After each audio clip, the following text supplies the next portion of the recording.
Nearly a year after a man's body was stuffed in a suitcase, police have arrested a man not for murder, but for allegedly hiding the human remains in his grandmother's backyard. 12 News journalist Kyle Simchuk spoke to neighbors who say that a foul smell was the first sign that something was terribly wrong. People living in this tidy Peoria neighborhood say this home turned into a house of horrors last May. Rotten meat.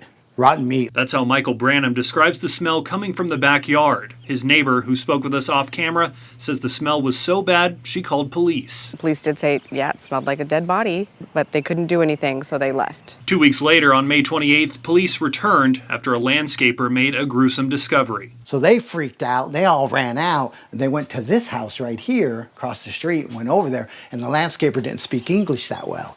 So he's like, body, body, body. Police found a suitcase buried in a trash can with an arm and torso sticking out.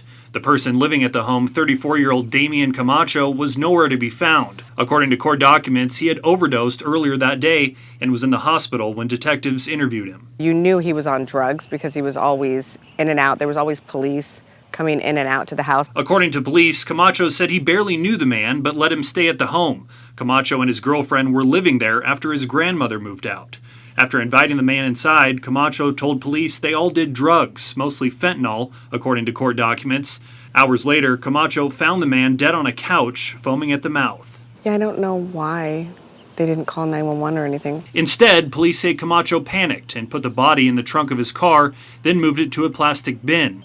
As the body decomposed, neighbors say the smell grew stronger. We were having a party that weekend and you could smell it in the backyard. The body was moved again, this time to an outdoor trash bin.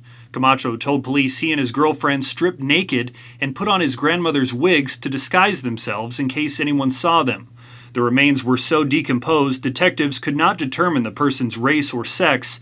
The medical examiner could not determine a cause and manner of death and found no apparent trauma.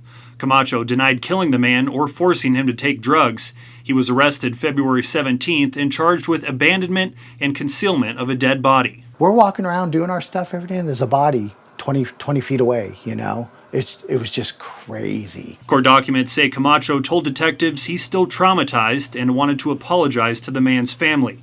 Police have not publicly identified the victim. In Peoria, Kyle Simchuk, 12 News.